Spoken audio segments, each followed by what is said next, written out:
Es lo que necesitamos. En fin, nuestra enhorabuena para ellos, un motivo para sentirse orgulloso.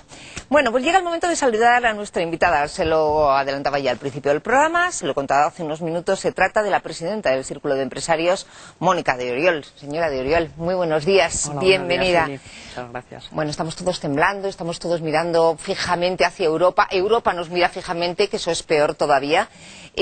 ¿Cómo definiría usted, desde el punto de vista de los empresarios, la situación actual por la que está pasando el país? ¿De riesgo, de pánico, de incertidumbre? ¿Cómo la definimos? Bueno, yo creo que el problema es de credibilidad. Por supuesto, la credibilidad genera riesgo porque nadie sabe qué va a pasar. La credibilidad significa que no se cree que lo que se dice que se va a hacer, se va a hacer. Se ha dicho muchas veces que se van a hacer muchas cosas que luego se han quedado a medias. La credibilidad no solo es incertidumbre, sino es prima de riesgo. Si tú no crees en quien tienes delante ni que su palabra o sus hechos van a ser los que responden a las expectativas, estás incrementando tu riesgo, y tu riesgo significa que no te voy a comprar tus bonos salvo si realmente me pagas un extra con respecto a los demás. El que suba la prima de riesgo significa que a las empresas nos pegan un palo en la cuenta de resultados, porque no solo sube el tipo de interés o la prima de riesgo, que es el coste del dinero, el alquiler del dinero prestado de alguien que lo tiene, al Estado, que hoy, como sabemos, es equivalente a lo que nos gastamos en desempleo, en subsidio de desempleo, sino que es que a cada empresa nos va subiendo puntos y puntos y puntos. Ahora mismo estamos en un diferencial de 6 y pico. Eso significa que una empresa, para producir lo mismo que en Alemania, solo en costes financieros tiene un 6 y pico % más de coste. O sea que credibilidad significa no me fío de ti. No me fío de ti es te alquilo el dinero carísimo porque no estoy seguro que me lo vas a devolver. Significa que me has hecho muchas promesas que no has cumplido.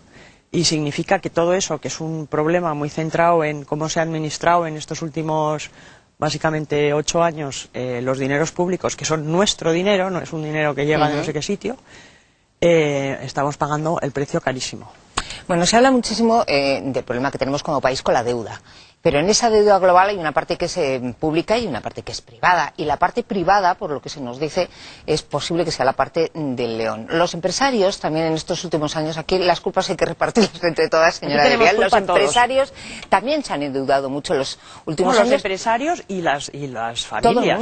Todo el mundo. Porque aquí no ha habido familia que nos haya comprado un piso adicional o una casa en la playa, porque todas esas o que haya pedido un crédito para la casa que de paso ha engordado un poquito, ha inflado para luego hacerse estética. La cirugía, exactamente. Es decir, aquí hemos vivido todos en la irrealidad de que el dinero te llamaban continuamente, oye, ¿no quieres un crédito al consumo, crédito a la cirugía estética, crédito al coche? Claro, era tan fácil conseguir dinero, decían, oye, si a mí me lo prestan, luego se te olvida que tú lo tienes que devolver. Y luego vienen los lloros y las historias de el banco me quita el dinero, me embarga. Oiga. Claro, el problema, señora de Oriol, es que los ciudadanos no sabemos de economía. Quiero decir que es una de las disculpas que se pueden esgrimir. Los ciudadanos no tenemos por qué saber de economía, entonces nos fiamos de lo que se nos ha dicho desde los bancos, desde lo que se nos dijo desde el gobierno y desde los organismos reguladores. Pero se supone que los empresarios son personas que tienen que estar muy al día en cómo funciona el sistema económico. ¿Los empresarios españoles se han endeudado por irresponsabilidad, como el resto de la ciudadanía, o porque han estado basándose en unas previsiones que eran absolutamente irreales? Bueno, lo primero es que es verdad que la deuda empresarial es la parte del león de la deuda global de la economía española, incluyendo, o sea, es deuda de empresas, deuda de familias y deuda pública. De la deuda pública. Y la suma de esas tres es la que nos coloca en esa situación de riesgo. Pero los mercados no solo analizan la situación estática, la foto fija de cuál es tu situación de riesgo hoy, sino qué estás haciendo ante esa situación de riesgo. ¿Y qué estás haciendo? Quiere decir, ¿te has enterado?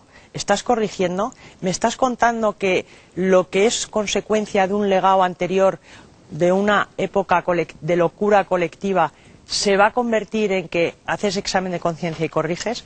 Entonces, si ves el análisis de la deuda del sector privado, en los últimos 4 años se ha reducido 16 puntos.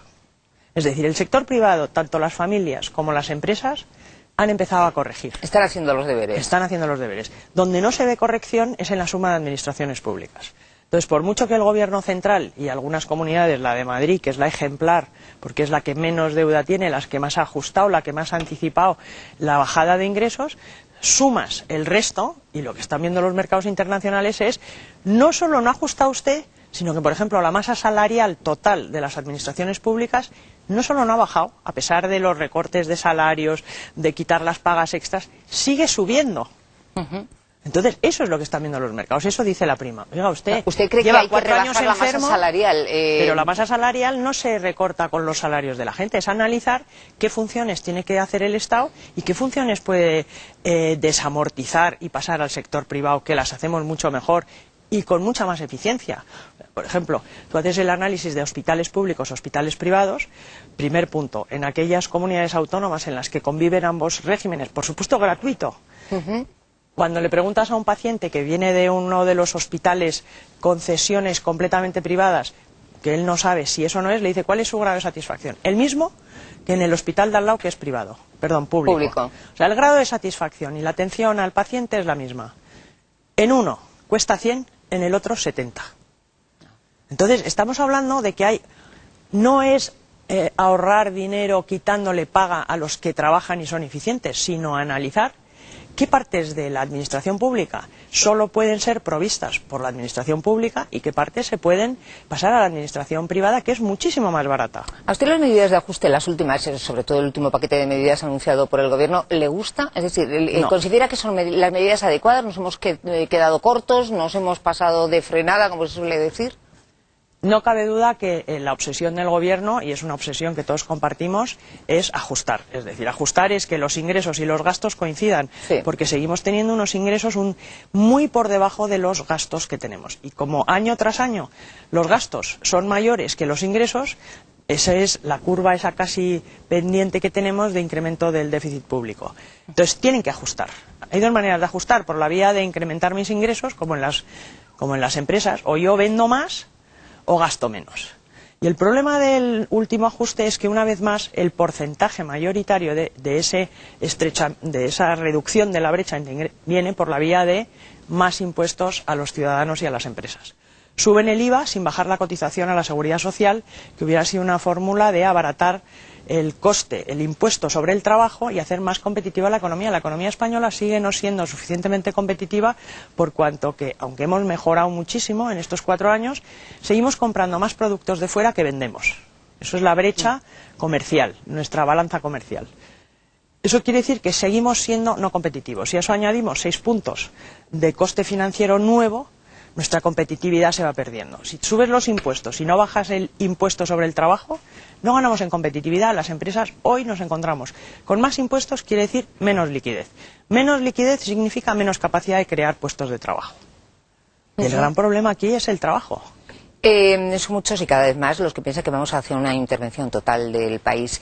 ¿Qué consecuencias tendría esto en los empresarios españoles?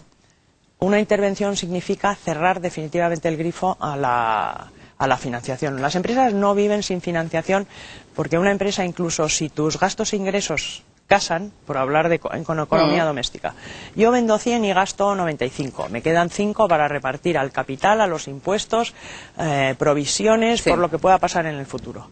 Pero a ti los clientes, y más hoy en día, no te puede ir a un banco a que te ayude a financiar tu crecimiento, porque pagas la nómina el día 28 y hasta a lo mejor 60, y en España estamos en medias de 120 días, no te digo con las administraciones públicas, necesitas financiación bancaria. Si a ti no te financia el banco, la empresa suspende pagos.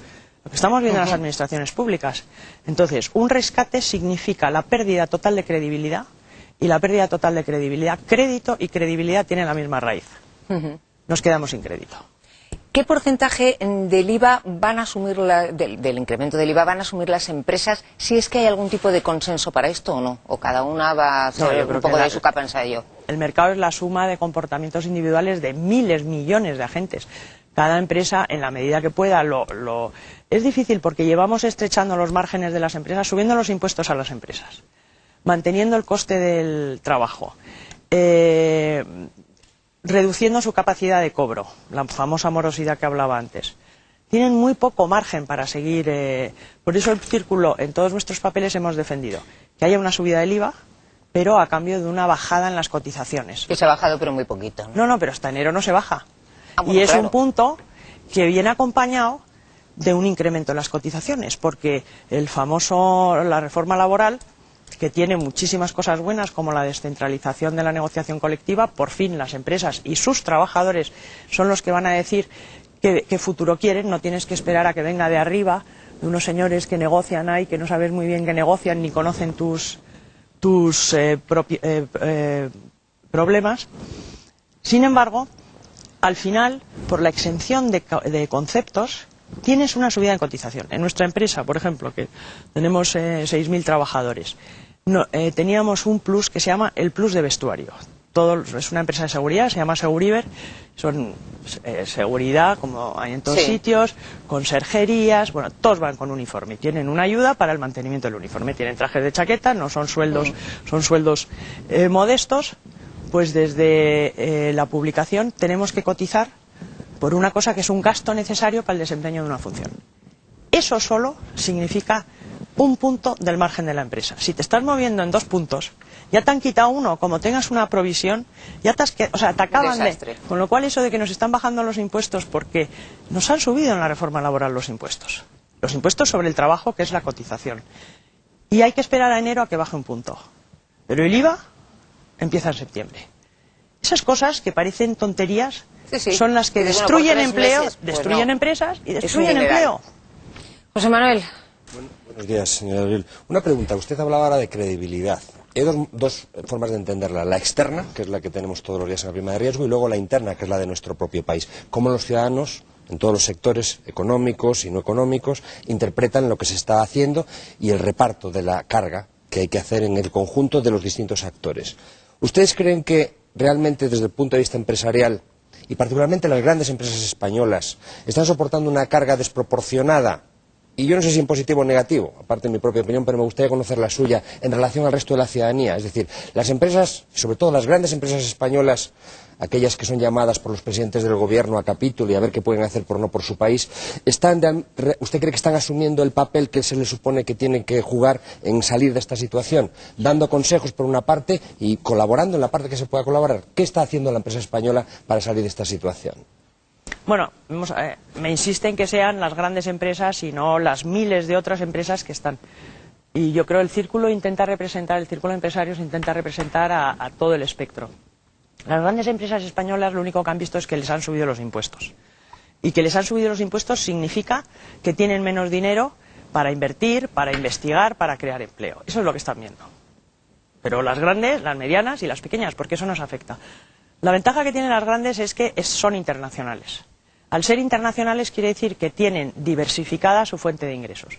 Y vemos que hay compañías españolas que generan sistemáticamente más ingresos, o sea que sus beneficios suben, pero están obteniendo los beneficios fuera y no dentro. Y eso es un peligro, porque lo que estamos transmitiendo es, si tú tienes más éxito fuera que dentro, ¿cuál es la tentación de un empresario que está administrando el dinero de miles de accionistas, el directivo, que han invertido en él? Oye, si me va mucho mejor en Alemania, en Italia, bueno, en Italia no creo, pero en Alemania o en Brasil, muevo la sede a aquel país porque es donde tengo futuro. O sea, un empresario lo que tiene es que mirar por la cuenta de resultados y los dineros que él administra a cuenta de los que han confiado en él, que es la bolsa, miles de ahorradores. Se van a llevar las sedes fuera.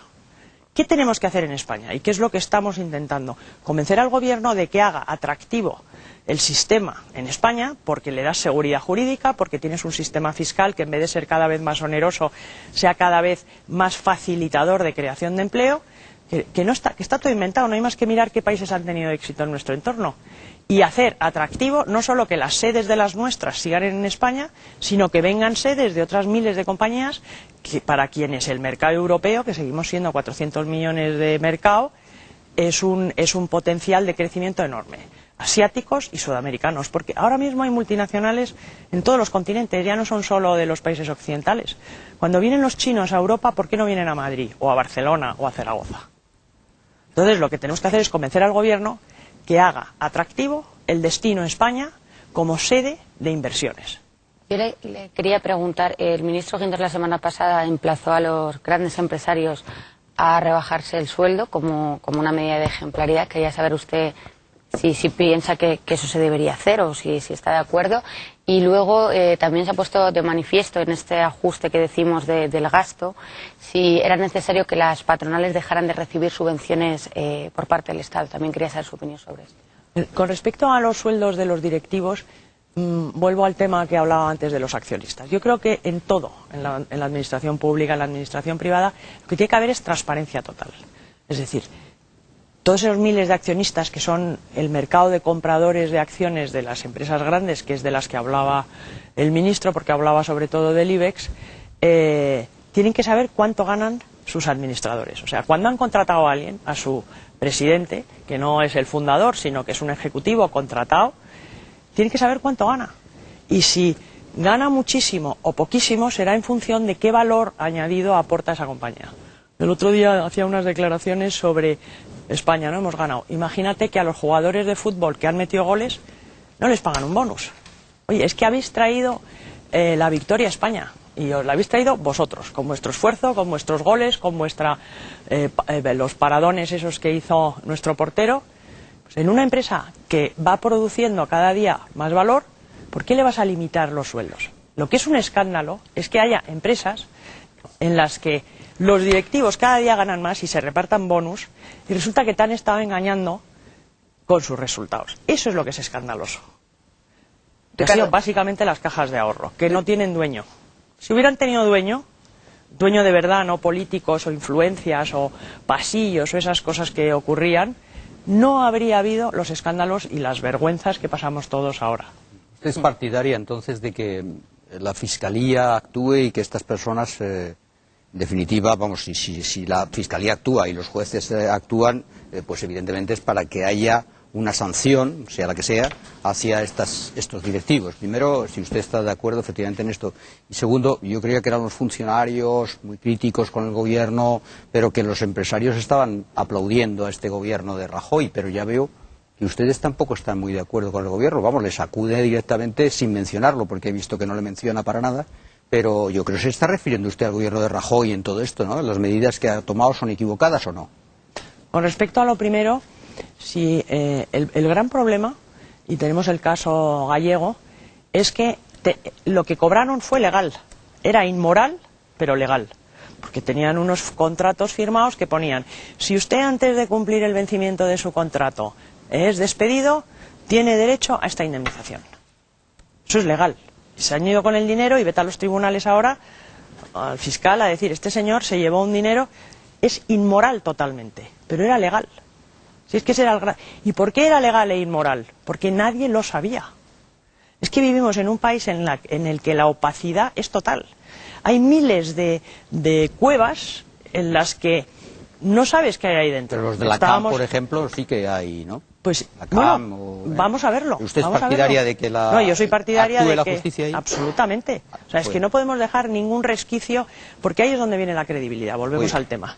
Alguien que hace trampas y que es pillado y que no paga por las trampas que ha realizado, pierde credibilidad. ¿Sobre el gobierno Rajoy? ¿Sobre el gobierno Rajoy? Y sobre el gobierno Rajoy lo que he dicho, o sea, yo creo que claramente hasta que llegó el gobierno Rajoy íbamos hacia el precipicio sin frenos. Y ahora ya no vamos al precipicio, pero hemos puesto frenos. Unos frenos que estamos haciendo cortas. Por ejemplo, en el tema de los ajustes y volviendo al tema de quién había ajustado. No podemos entender que las empresas públicas, y hay cientos de empresas públicas, ya no sabemos si son 800 o 1000, porque es que volviendo a la opacidad, ni siquiera hay un inventario, y están haciéndolo ahora, tengan 3 años para ajustarse. Es decir, hasta el 1 de agosto del 2015, podemos seguir metiendo dinero que nos están quitando al sector privado, que podríamos estar creando puestos de trabajo. Es discutible lo de que están quitando, pero bueno. Bueno, si te suben los impuestos, para mí, como contribuyente, me están quitando el dinero. Porque yo pagaba hasta ahora esto y ahora me hacen pagar más. Eso es coacción. Eso es inversión. José Manuel, ¿tenías una? Sí. En ese reequilibrio interno, si yo le digo que hay un presidente de una compañía española importante que cobra 4 veces más que su equivalente en una compañía en Francia, en Alemania, etcétera, ¿es usted cree que es una cuestión moral o es una cuestión de que realmente algo, o sea, es una cuestión que hay que limitarlo a la moralidad o es un tema que realmente hay que poner de manifiesto para demandarlo o no hay que demandar, o no hay que denunciar ese tipo de situaciones? La moralidad es llevarse el dinero cuando en vez de crear valor destruyes valor. Yo no me meto Yo no Los decido. ciudadanos nos destruyen valor a través de la subida de impuestos. Claro, pero esas empresas tienen dueños. No tenemos esa posibilidad. Esas empresas tienen dueños. Ya. Esos son los dueños, son los que tienen que decir qué sueldo quieren pagar a su máximo directivo. Pero usted reconoce que se hierra en eso, es decir, que se cometen errores a la hora de dar esos sueldos. Pues es como si yo le doy una paga demasiado alta a mi hijo y le estoy maleducando. Pero soy yo la responsable, yo no me meto en qué hace cada uno con su dinero. Todos los accionistas que tienen su dinero en bolsa, que sepan que ganan sus directivos, que les juzguen y se consideran que no dan valor, que les bajen el sueldo, que les despidan. Y una bolsa que ha caído hasta el 2000, al nivel que ha caído, ¿usted no cree que debería exigirse, denunciando nosotros desde foros como estos, que esa situación sigue siendo un enorme desequilibrio? Como la misma compañía que ha perdido valor hasta un 60 o 70%, su ejecutivo resulta que gana más que el equivalente europeo, que no ha ocurrido eso, sino lo contrario. Que los dueños del dinero hagan lo que quieran con él. Pues si ellos no le despiden, no, el regulador no tiene que regular qué sueldos hay que tener. Bueno, que le toca el turno, nada, que estamos fuera de tiempo, y yo tengo dos preguntitas muy rápidas que nos llegan a través de nuestra cuenta de Twitter, que es por la que participan los seguidores circulares de este programa. Muy rápidamente, Libertad dice: no hace falta que dé nombres, pero ¿hay alguna gran empresa al borde de la quiebra? Un sí o un no. Gran empresa entendemos no creo. que estas grandes empresas en las que todos pensamos cuando decimos una gran empresa. No. Yo creo que las que iban a quebrar ya han quebrado, que eran básicamente las del ladrillo, y las demás son todas internacionales, han diversificado sus fuentes de ingresos y son sólidas. Y por último, Ricardo, hemos elegido esta otra pregunta. ¿Qué opina usted de que se instale Eurovegas en España? ¿Le parece una buena idea? ¿Va a beneficiar al resto de las empresas o no? Hombre, es mucho dinero a invertir. Yo creo que al final son puestos de trabajo. Y en cuanto vuelvo a la moralidad, yo es que no me meto en la moralidad, ese es un problema de conciencia. El que se quiera gastar el dinero en el bingo, allá él, es su problema. No es mi problema. Nuestro problema es hacer España atractiva a las inversiones, que las inversiones generen puestos de trabajo y lo demás, que cada uno se cuide. También por eso podíamos prohibir el tabaco, podíamos prohibir el alcohol, podíamos prohibir miles de cosas, que lo que hay es que educar en la conciencia de las personas y que cada uno actúe. Pero todo lo que sea venir a invertir a España y crear puestos de trabajo, que luego genera además impuestos, yo creo que es saludable. Inversiones para dentro de España y buena imagen para fuera de España. El otro día hablaba con una amiga que está trabajando en el extranjero y me decía: no sabes lo que ha caído la marca España. En este momento España, dices que algo es producto español y te miran con mala cara, y eso evidentemente también es pérdida de dinero para nuestro país, ¿no? Absolutamente. Es gente que se va de la bolsa, por ejemplo, y la cotización cae. Mónica de Oriol, presidenta del Círculo de Empresarios, muchísimas gracias por que tiene usted muchísimo trabajo, muchísimas gracias por haber estado hoy con nosotros, y ojalá que la próxima vez que nos veamos, usted y yo, sea para decir: ¿se acuerda de cuando vino usted que mal estaban las cosas, lo bien que están ahora? Bueno, hemos acabado, antes de entrar yo, con la noticia de los 3 chicos investigadores que buscaban las bacterias del charco, que parece una tontería, seguro que es importantísimo. Hay miles de buenas noticias que nos salen todos los días, miles. Pues muchísimas gracias por recordárnoslo. Ricardo, Pilar, José Manuel, muchas gracias. Nos vamos corriendo, llega Buenos Días, no se pierdan después Alto y Claro. Nosotros volvemos mañana a las 8:30. Aquí les espero, sean buenos. Hasta mañana.